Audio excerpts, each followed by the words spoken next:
Imagine it's Christmas Day and you've just celebrated a huge dinner with your family. And as you go to open presents on the most joyous day of the year, you see your grandfather grab his chest and fall lifelessly to the floor. What will you do? Call 911 and wait helplessly? Or jump right into action? Today, I would like to talk with you about why everyone should learn cardiopulmonary resuscitation, more commonly referred to as CPR. I've studied sudden cardiac arrest in depth in my nursing classes, and I've also been certified in CPR for almost 20 years now. All of us have aging loved ones. Did you know that according to the American Heart Association, 80% of all sudden cardiac arrests happen at home and are witnessed by a loved one? What if you were that loved one? I'm going to tell you why knowing CPR can mean the difference between life or death for someone you love. I'm going to talk to you first about how you can save a life, and then I'll tell you how to become certified in CPR and why you should learn this life-saving technique. The American Red Cross reports that sudden cardiac arrest is the leading cause of death in the United States. In fact, over 350,000 people this year alone will suffer from a cardiac arrest. And in more recent publications, it has been found that that number may actually be closer to 383,000, and that means over 1,000 people a day will suffer a cardiac arrest. So let's go back to the scenario. You called 911, but how long will it take for them to arrive? According to a recent study performed by the National Highway and Traffic Safety Administration, reports that the national average response time is 15 minutes. Now, we are neither in the highest or the lowest numbers on here, so that means we would probably fall somewhere around the median as well. Memphis was the only location that I could find close enough to us to even compare. So Memphis has reported that their emergency response time averages 8 to 10 minutes. So since they're close to us, we'll use that for our example. But why is response time important anyway?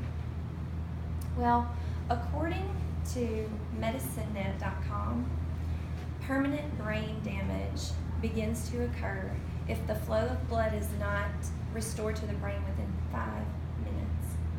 If you perform bystander CPR on a person, you could double or even triple their chances of survival. But sadly, only 32% of people who suffer from a cardiac arrest will receive bystander CPR. For every minute that a person does not receive CPR, their chances of survival decrease by 10%. And if no CPR to return the oxygen-rich blood flow back to the person's brain is performed, the person will likely experience death within 8 to 10 minutes. But the EMS average in the nation is 15 minutes. What if they're not there until then? It simply may be too late. Even Memphis's low average of 8 to 10 minutes may be too late as well. The statistics are staggering. 95% of people who suffer from a sudden cardiac arrest will die before they ever reach the hospital. So let's talk about how you can become certified and why you should learn this life-saving technique. Make sure you learn to properly perform CPR. Many people are afraid to help a stranger who's having a cardiac arrest because of mouth-to-mouth. But in recent guidelines have proven that hands-only CPR, as they call it now, has been proven just as effective in the instance of a cardiac arrest. But you must do something. And now it's easier than ever before, with many workplaces, churches, community centers, and hospitals offering programs where you can become certified. And you can even be certified online now. So it's estimated that about 92,000 people each year are saved because a bystander performs CPR.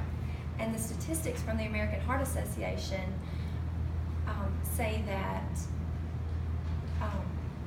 that would likely increase to between 100 and 200,000 people a year whose lives could be saved if only more people knew CPR.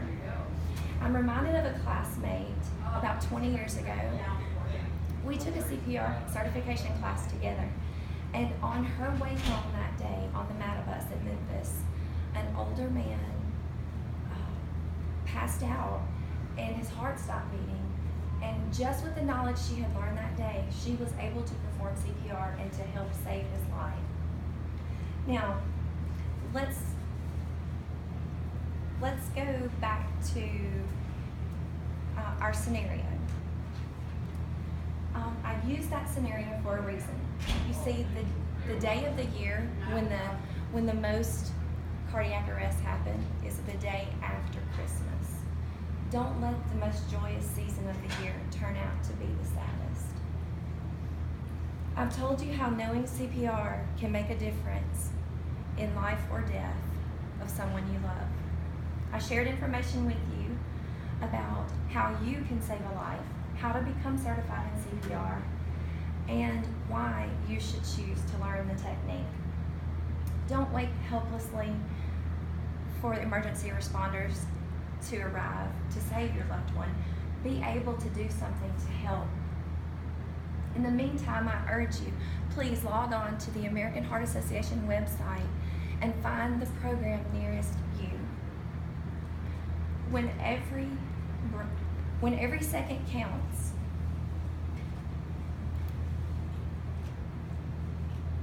when every second counts, you can be the beat of someone's heart. Learn CPR, and maybe you can save a life.